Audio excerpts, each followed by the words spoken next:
Reit te Al, Corwynt Camille, nôl y 1969. Yr un fwyaf sydd wedi cael ei recordio eriod, gyda gwyntoedd yn cyrraedd 190 milltir yr awr. 190 milltir yr awr? Ie, sa'n meddwl bod y peiriant yma mynd i gyrraedd y cyflymder yna, ond mae'n credu gyda bach o sioc. Mae Corwynt yn ffurfio dros fwroedd cynnes y trofannau. Pan mae'r aer twym yn codi o'r dŵr, mae aer oer yn dod yn ei le. Gydag amser, mae'r aer oer yn antwymo ac yn codi, a'r broses yn dechrau eto. Mae'r cylchred yma'n creu cymylau storm enfawr. Barod? Barod. 3, 2, 1. Oh!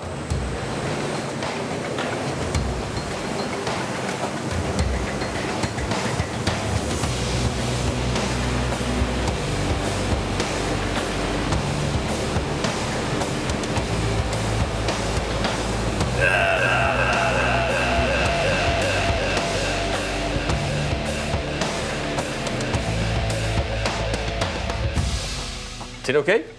Ie. Fi moyn i ti trio fe to, ond to yma yn dal rhain. Mae'n gweld os yw'r gwynt yn gwthio'r gwydre oddi ar y trei. Bydde di angen hwn.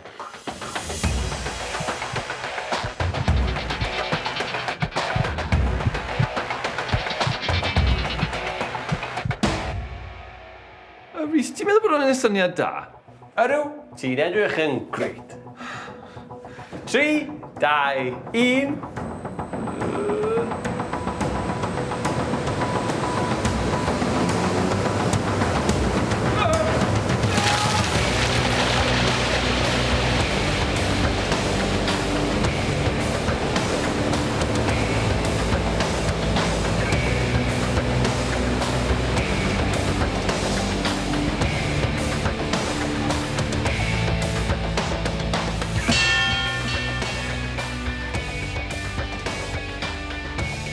Ti oce? Ie. Ie, o'n i'n meddwl ni'n gwneud yn eitha da fyna. Ti angen twel? Ie, bydd y twel yn neis, please. Sy'n mynd â fi, sori. O.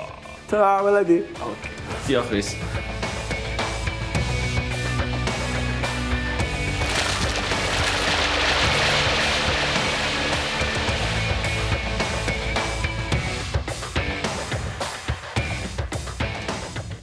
Ti di dod â twel?